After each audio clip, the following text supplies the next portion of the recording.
Assalamualaikum warahmatullahi wabarakatuh. Selamat pagi anak-anak. Bagaimana anak-anak kabarnya hari ini? Semua sehat ya? Semua tentunya sudah siap untuk belajar pada hari ini. Anak-anak, seperti biasa sebelum kita belajar, marilah kita berdoa terlebih dulu. Berdoa dimulai. Berdoa selesai. Anak-anak, pada hari ini kita akan belajar tema 8 peristiwa alam, subtema 4 bencana alam pada pembelajaran 5 dan 6. Ini merupakan materi kita yang terakhir pada semester ini. Adapun tujuan pembelajaran kita pada hari ini adalah setelah belajar nanti, anak-anak harus mampu membuat kalimat permintaan tolong. 2. Mengukur suhu benda dengan satuan tidak baku. 3. Menuliskan cerita pengalaman bekerja sama di rumah. Agar kalian bisa melaksanakan tujuan tersebut, perhatikanlah materi pelajaran hari ini dengan sungguh-sungguh. Anak-anak, apabila terjadi bencana alam, bantuan sangat diperlukan. Kita bisa meminta tolong kepada orang lain. Siti dan teman-teman sedang berada di balai desa.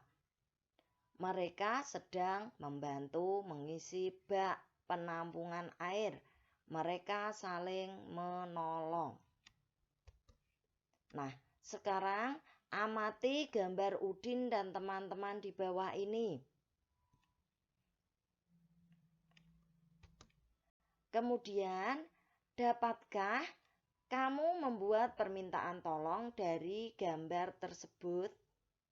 Pilih gambar yang kamu inginkan. Sebutkan ungkapan permintaan tolongmu sesuai gambar. Ungkapkan permintaan tolongmu dengan santun. Nah, anak-anak, jika kalian meminta tolong, maka ungkapkanlah permintaan tolong itu dengan santun, tidak boleh dengan kasar. Dan anak-anak mengawalinya dengan kata tolong atau mohon. Nah, anak-anak, misalnya untuk gambar A ini kita buat contoh permintaan tolongnya misalnya. Edo, tolong matikan kran air itu ya. Nah, kemudian ini. Tolong bantu aku membawa ember yang berisi air ini. Nah, seperti itu. Dan anak-anak tentunya bisa membuat yang lebih bagus lagi. Sekarang coba, matahari bersinar terang, angin bertiup sepoi-sepoi. Siti dan teman-teman telah selesai mengisi bak penampungan air. Mereka kemudian beristirahat di aula balai desa. Ini kepotong anak-anak, maaf. Nah, inilah kita baca percakapan mereka. Dayu, kamu terlihat pucat. Apakah kamu sakit? Tidak tahu Siti, saya merasa lemas. Mungkin lelah setelah kegiatan tadi. Coba saya pegang dahimu. Wah, badanmu sangat hangat. Badanmu terasa hangat. Nah, ini sepertinya mereka sedang mengukur suhu badan. Dayu menggunakan telapak tangan. Nah, anak-anak, apakah kita bisa mengukur suhu dengan tangan? Mengapa? Untuk mengetahui, mari kita lakukan percobaan mengukur suhu air. Bisakah kita mengukur suhu dengan tangan? Edo ingin membuktikan hal itu. Edo akan membuat sebuah percobaan untuk merasakan suhu panas dan dingin. Edo mengajak teman-teman ke rumahnya. Edo mengajak mereka mengikuti percobaannya. Nah, ini yang dikatakan Edo. Teman-teman, ini petunjuk percobaanku. Saya akan membacanya. Tolong didengarkan ya, agar kalian tahu caranya. Terima kasih. Sekarang kita lihat bagaimana petunjuk percobaan yang akan dilakukan oleh Edo. Berikut petunjuk percobaan Edo. Pertama, siapkan 3 buah wadah A, B, dan C. Kemudian letakkan di atas meja. Nah, kita ambil 3 wadah. Nah, 3 wadah itu diberi nama wadah A, wadah B, wadah C. Kemudian ketiga wadah tersebut diisi air yang sama banyaknya. Kemudian wadahnya diisi dengan air. Banyaknya sama, ukurannya ini sama. Lalu jenis dan suhu air di ketiga wadah tersebut berbeda. Jenis airnya berbeda-beda. Misalnya, wadah A diisi air hangat. Wadah B diisi air keran. Kemudian wadah C diisi dengan air es. Lalu minta seseorang teman untuk maju ke meja percobaan. Minta satu teman atau kalian sendiri, kamu sendiri bisa mencobanya sendiri. 5. Tolong masukkan tangan kanan ke wadah A. Masukkan tangan kanan ke wadah A. Kemudian masukkan tangan kiri ke wadah C. Biarkan selama 30 menit. Nah, ingat wadah A tadi diisi air hangat. Wadah C diisi air es. Kemudian kita masukkan tangan kanan ke A, tangan kiri ke C. Tunggu sampai 30 detik. Lalu jawab pertanyaan ini. Apa yang dirasakan oleh tangan kananmu? Kemudian yang B, apa yang dirasakan oleh tangan kirimu? Setelah itu, masukkan tangan kanan dan kiri ke wadah B secara bersamaan.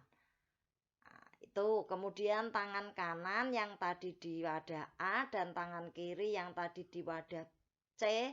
Sekarang kedua-duanya ganti dimasukkan bersama-sama ke dalam wadah B.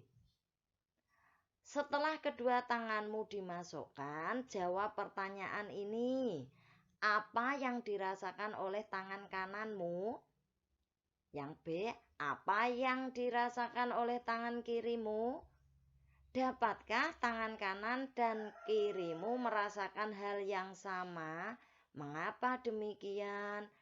Nah, anak-anak, kalian bisa menjawab pertanyaan semua itu tentunya jika kalian melakukan percobaan itu sendiri. Silakan lakukan percobaan itu di rumah. Kemudian urutkan suhu yang terasa di ketiga wadah. Urutkan dari yang terpanas. Nah, urutannya adalah wadah apa, dan wadah apa. Atau wadah yang mana, wadah yang mana, wadah yang mana. Nah, sekarang silahkan kalian mempraktekannya di rumah. Nah, sekarang mari kita baca bacaan berikut ini. Bencana tanah longsor di Desa Melati. Di Desa Melati telah terjadi bencana tanah longsor. Bencana itu terjadi pada hari Senin, 7 November 2016. Puluhan rumah tertimpa runtuhan tanah. Semua rumah dalam keadaan rusak berat. Tanah longsor banyak terjadi di daerah perbukitan. Tanah longsor terjadi karena tanahnya terbawa oleh air hujan. Hal itu terjadi karena banyak pohon yang ditebang. Padahal pohon membantu menyerap air. Akibatnya, bila hujan turun, air akan menghanyutkan tanah. Pak Budi, kepala desa Melati, pergi ke desa Mawar. Di sana Pak Budi mendatangi Pak Ali, kepala desa Mawar. Nah, sekarang kita baca percakapan Pak Budi dan Pak Ali yang dimulai dari ucapan Pak Ali. Maksud saya ucapan Pak Budi. Pak Ali, tolong bantu kami. Desa kami terkena bencana tanah longsor. Baik Pak Budi, saya siap membantu. Desa Melati. Saya akan memberitahu penduduk desa Mawar. Terima kasih Pak Ali. Kami sangat menghargai bantuan pertolongan desa Mawar. Pak Ali bersama penduduk desa Mawar menuju ke lokasi bencana. Pak Ali memimpin bantuan ke desa Melati. Sekarang kita baca percakapan antara Pak Ali dan penduduk desa Mawar yang dimulai dari ucapan atau perkataan Pak Ali. Ayo kita bantu desa Melati. Tolong dirikan tenda di halaman balai desa. Penduduk desa Melati mohon segera ke balai desa. Tenda-tenda telah disediakan. Bapak-bapak, tolong bantu menggendong anak balita. Nah, inilah percakapan mereka. Kemudian ini penduduk yang ketiga, ibu-ibu, tolong memasak di dapur umum. Kemudian penduduk 4, dokter puskesmas sudah siap di balai desa. Bagi yang sakit, mohon segera ke sana. Nah, penduduk desa Melati sangat berterima kasih. Bantuan dari desa Mawar sangat menolong. Penduduk kedua desa itu saling tolong-menolong. Mereka membersihkan tanah longsor. Mereka juga membangun rumah yang tertimpa tanah longsor. Sekarang anak-anak, sudahkah kalian membaca teks halaman sebelumnya tentang tadi? Bacalah kembali dengan teliti. Temukan kalimat ungkapan permintaan tolong.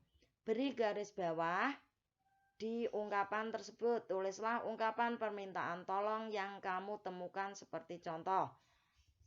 Pak Ali, tolong bantu kami. Nah, ini adalah contohnya. Kalian bisa menemukan yang lain.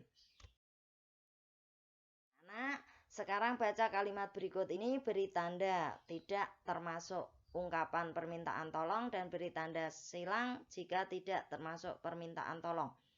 Waspadai datangnya bencana alam. Bukan. Kami membutuhkan bantuan makanan. Bukan. Mohon kecilkan suara radiomu. Ini maaf, ini seharusnya bukan. Tapi ini merupakan ungkapan perintah. Tapi perintahnya halus dengan kata mohon. Kemudian minta tolong antarkan ibu ke pasar. Ini adalah permintaan tolong. Kemudian tolong jaga tempat minumku. Juga permintaan tolong dan ambilkan selimut untuk Bapak. Ini bukan permintaan tolong. Jadi anak-anak yang C dan B ini adalah ungkapan perintah. Yang D dan E ini kalimat permintaan tolong.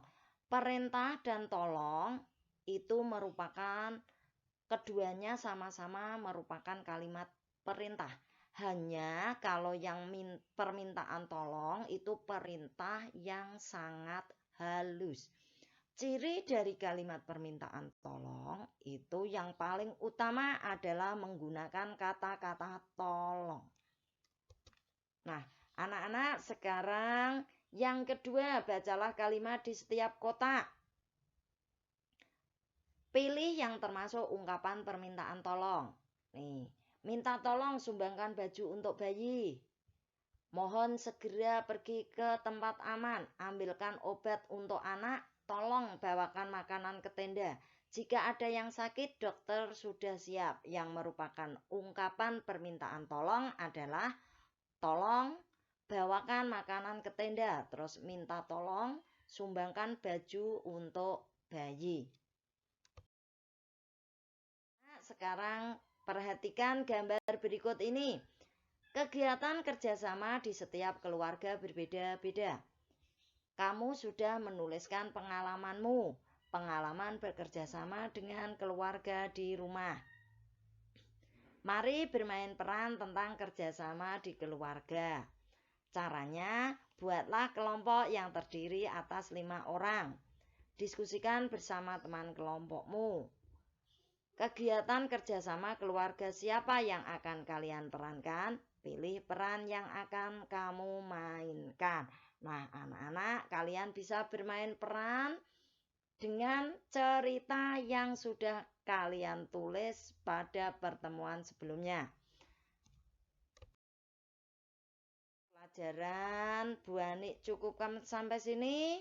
Untuk tugasnya hari ini, yang pertama, kerjakan LKS halaman 97 nomor 1 sampai 5.